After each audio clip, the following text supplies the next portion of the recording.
This is Dr. Cecily, and this is my series called Leadership. Please, if you like my video, please click like.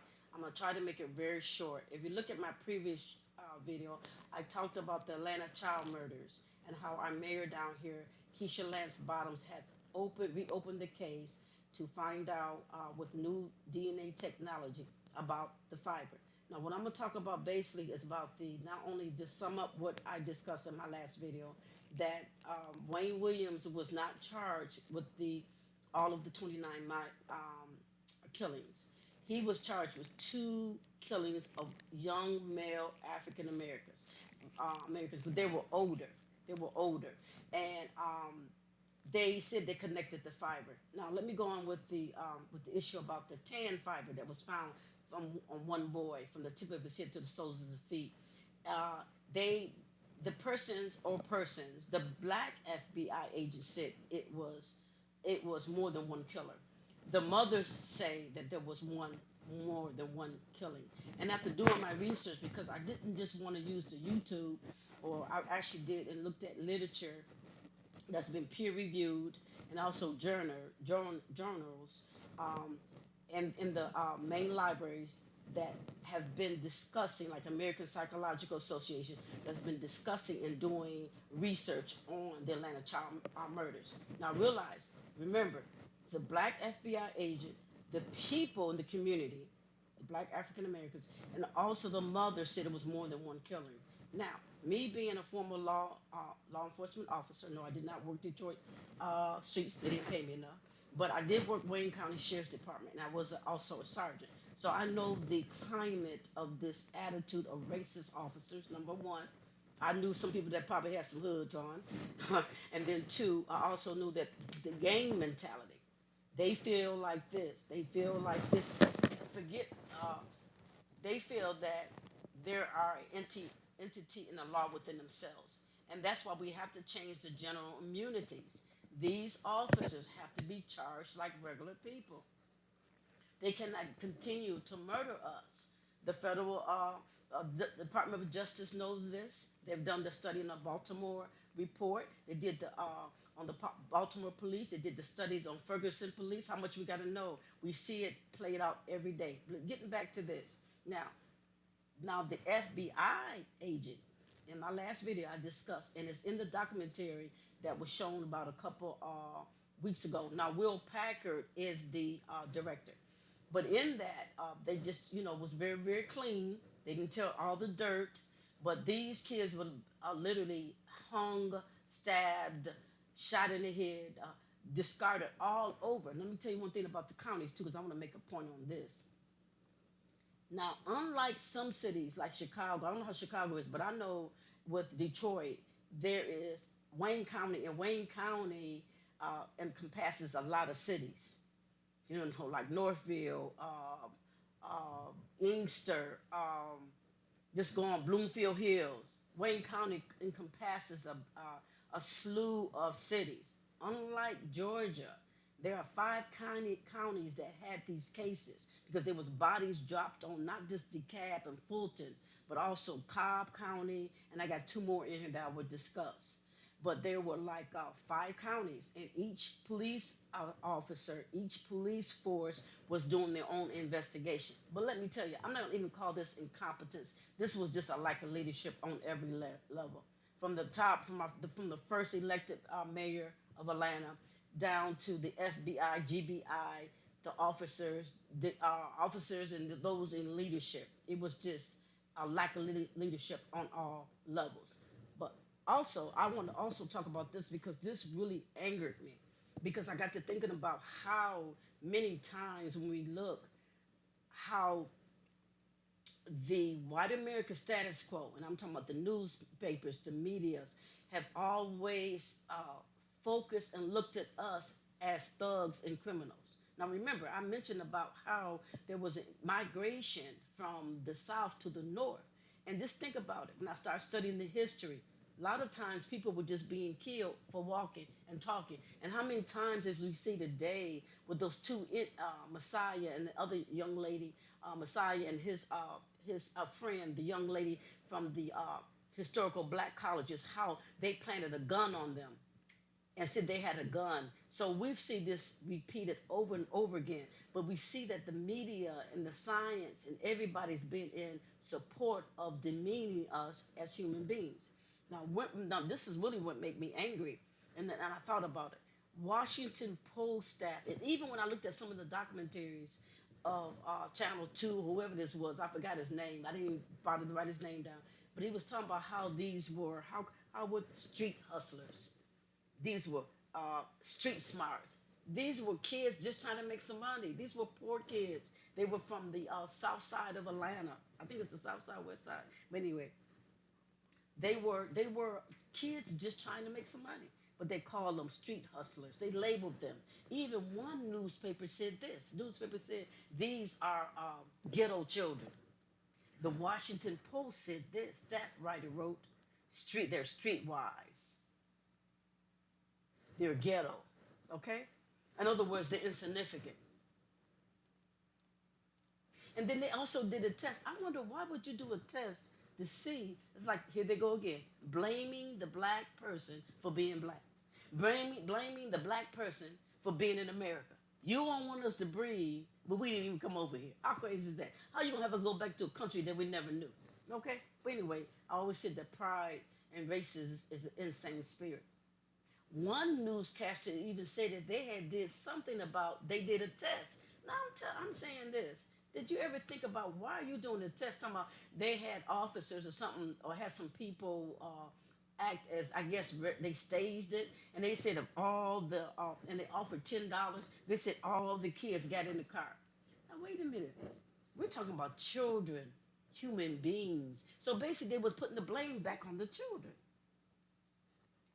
Now we know Williams was given the documentary. Then the documentary was given 2 life sentences, and he tried to come down for parole last year. And I can't begin to think of that guy's name. But go back and look at my previous video, or you can look at the documentary. It's a lot longer, but it talks about how that young man remembered him because he had killed his brother and tried to block him in. And he called and knocked on that lady's door, and he seen him. So that's why he ended up testifying those years later. Now remember, after 16 killings, or was it the 16th killings, the murdering, it was not until Sammy Davis Jr., Frank Sinatra, Muhammad Ali raised monies, and the FBI came in doing that.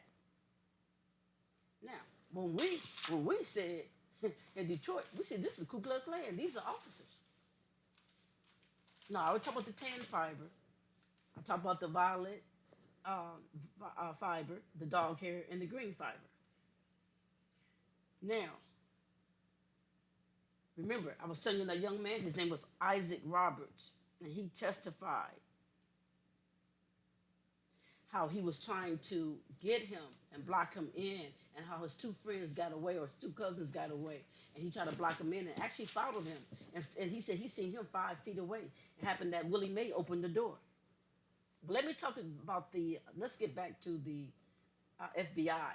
And I want to get back to this, I got his name somewhere. But he was the white FBI agent that stated there was no, they infiltrated the Klan. But like I said, I believe it was a police officer who was a Klan member.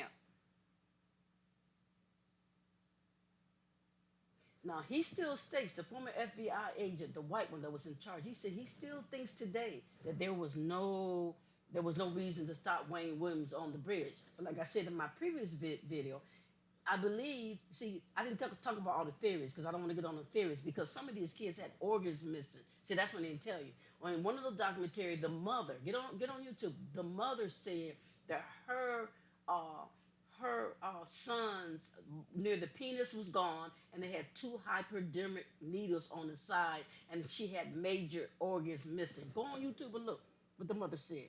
So these kids were being, some said it was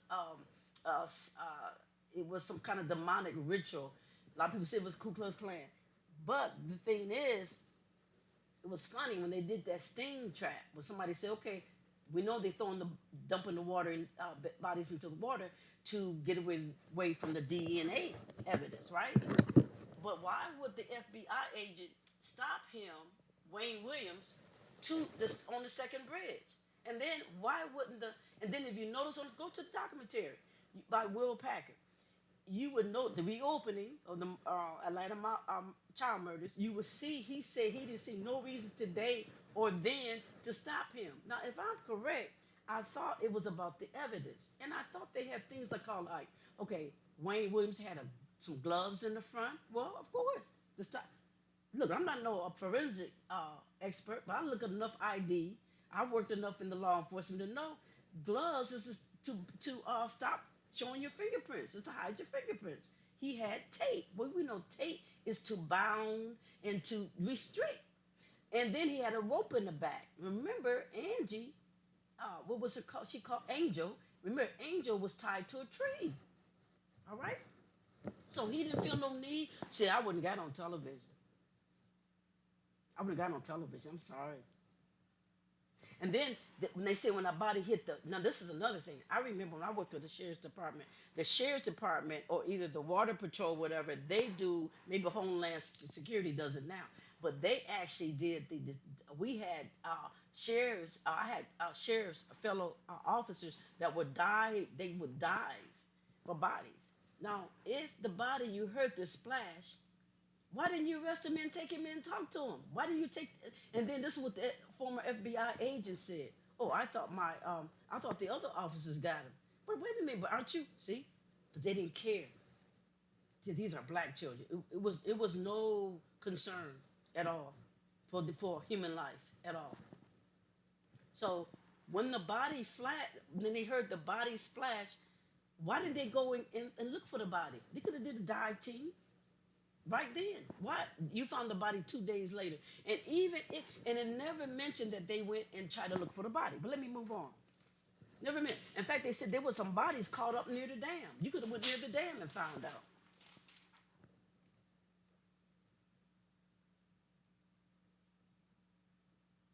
And that was former FBI Mike McComas. He blamed his other officers for not retrieving the evidence from Wayne Williams' thing. Um, how do we know because Wayne Williams is saying the evidence was planted. And then look at the lack of leadership. He should have been arrested. He should have been detained. The evidence should have been confiscated. So that's you can show incompetence. It was lack of leadership at all levels.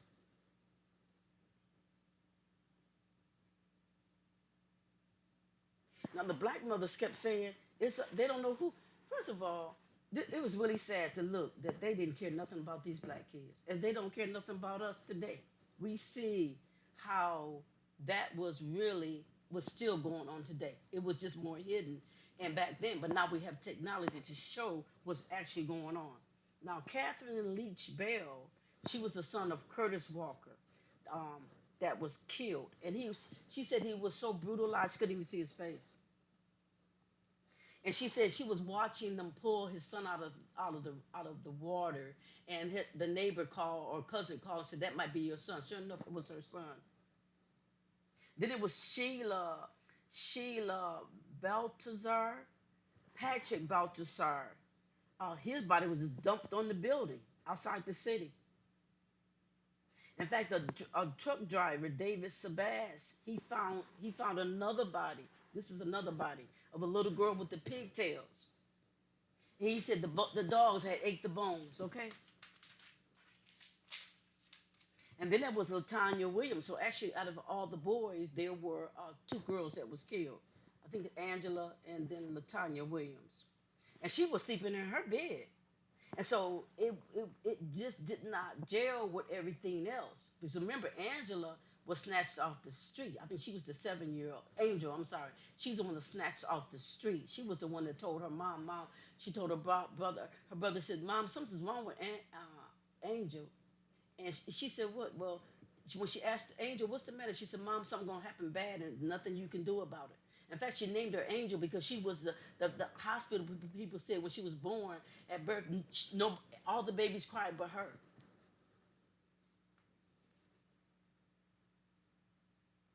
So Latanya Williams, now the modus of operandi changed. And then they were different. Usually, when a serial killer kills, he has a modus of operandi. It's the way that the method that they kill. These people, these young boys were, and that those couple young girls, they were strangled, beat on side the head, stabbed, shot, hung, and just thrown all over the city.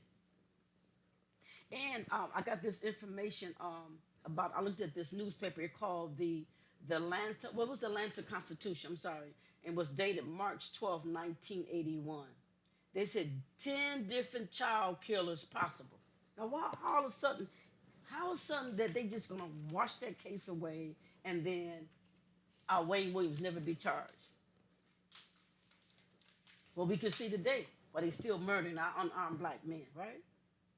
And they had an article said in the news, children hustlers.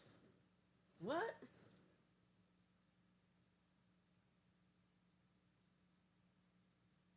And then this was Perry, something Perry, former chief. He was of the ATL homicide special task force, and he was saying that no, there was no accountability. That all the 5 counties were overstepping each other. So they had 5 counties. These are the 5 counties where they found the bodies. And that's what we call down here. We call it Metro Atlanta. We don't call, we don't say, we just call it Metro Atlanta. But they're divided by county. So Fulton County, DeKalb County, Rockdale County, Clayton County, Fulton County, and Cobb County. I'm sorry, 6 counties where bodies were thrown. Now remember, when Wayne Williams went across that bridge, he ended up being, they said, in Cobb County. And the Camille Bell said, this is another mother. Because I was wondering, look, I was looking through all the documentary and all of the research. I found very little about what the mothers were saying. So that's why I went and I dug and I looked. They said, police don't know who they are looking for. Now remember in my last video, I talked about this young boy, this mother that was talking about her son who ended up being missing. They both were downtown. I forgot which was the Omni Center or something. They were downtown Atlanta.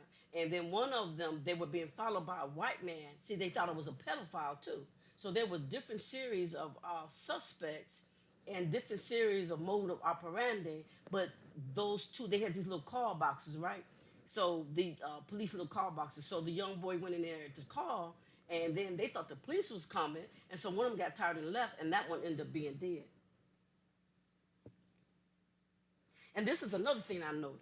See, because they did it the wrong way. They told police officers to look at other police officers. There was no strategy to do this. So right now, then you got everybody looking at each other. Everybody suspicious. No, you should have a strategy.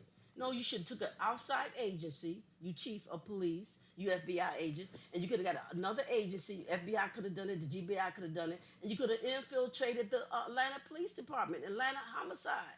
That's what you could have done. But see, you didn't care because it was black children. Like you have been dehumanizing us for over 400 years, and you continue to do so today. So I can understand why that was such a, when you think about humanity, that's just so, I mean, I can't wrap my head around it. The evilness, because this is what America is built on. Killing black people for profit. Killing black people because of hate. This is hate and racism.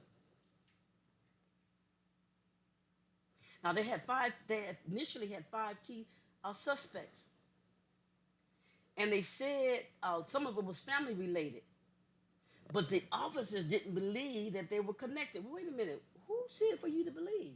I thought everything was connected to the evidence. Did you, see, I didn't see anybody being interviewed. So that we see there was no, first of all, there was no leadership. Forget about accountability. Forget about incompetence. Forget about morality. Forget about that these were human lives. There was nothing.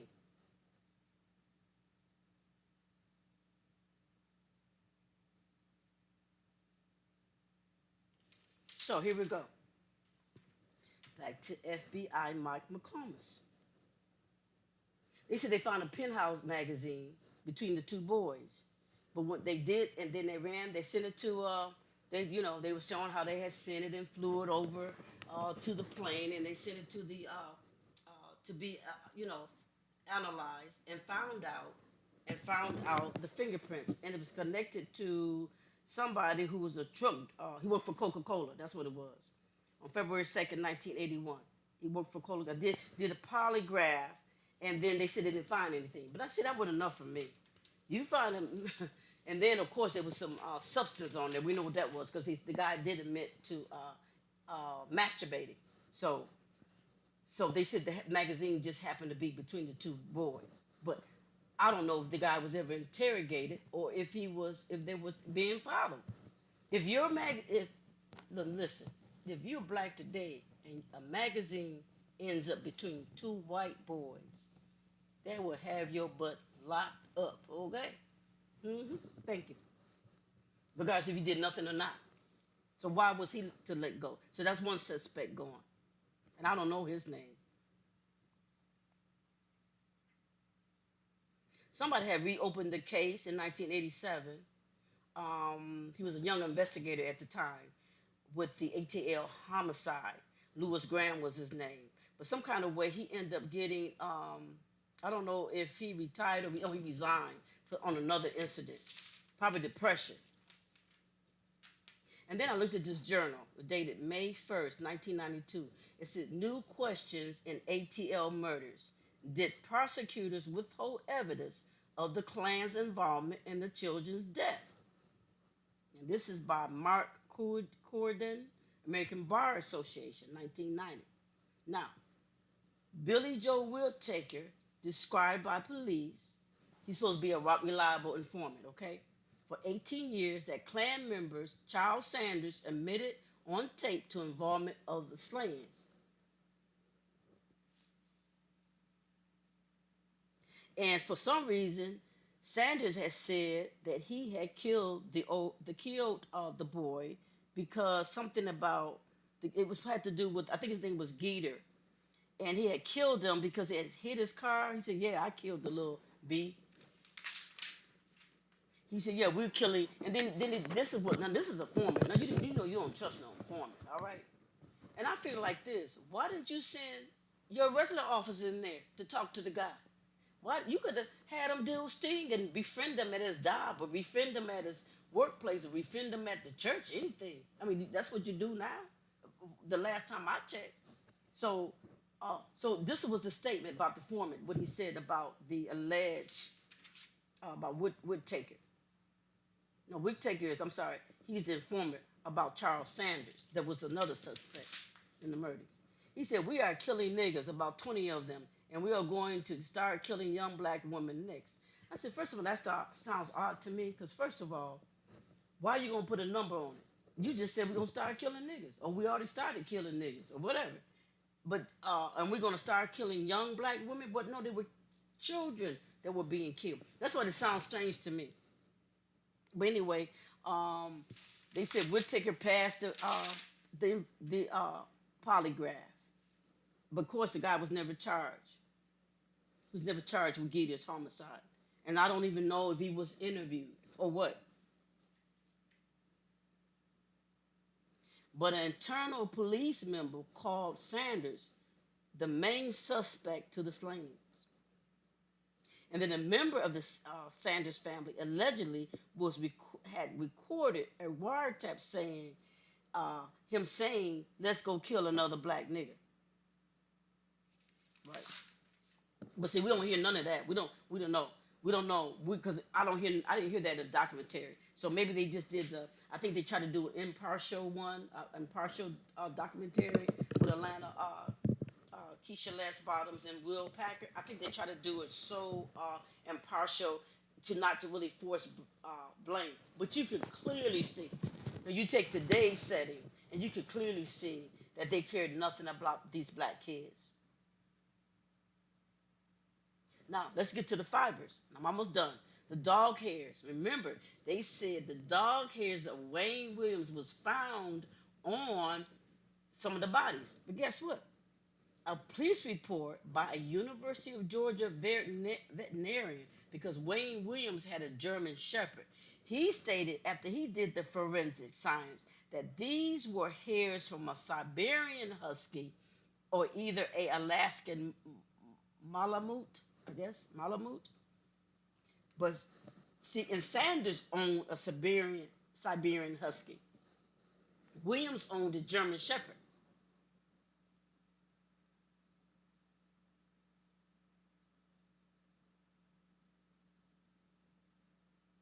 So all we hear is a lot of hearsay.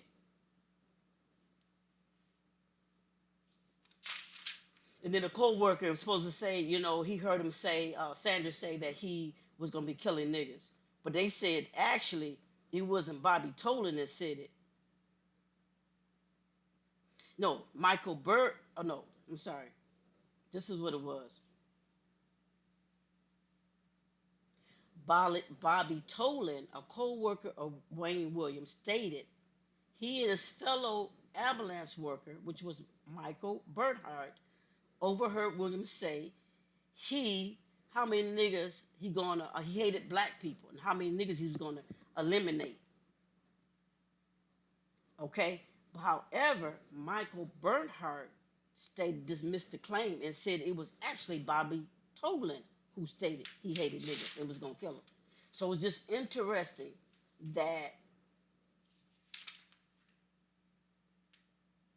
it was just a total disregard for these Atlanta children's murders.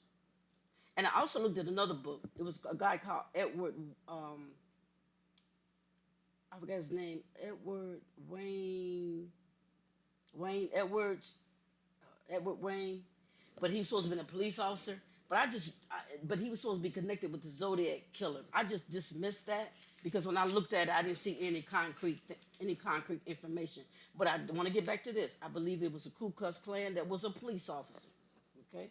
Now let's just put this backdrop.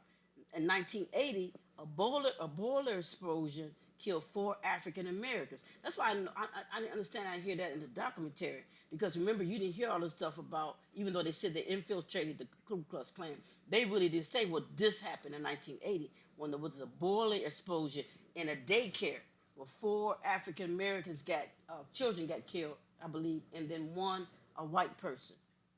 And one woman said it was the Ku Klux Klan. Now, we know that Atlanta has a history of Ku Klux Klan, starting with the Stone Mountain. So just know to stay and just stay and follow me as I do more research. And like I said, I'm gonna try to focus on the mothers, focus on the DNA, and focus on what and hopefully this new DNA will catch the killer or the killers. Okay, stay with me. I hope you subscribe. God bless you, and be safe.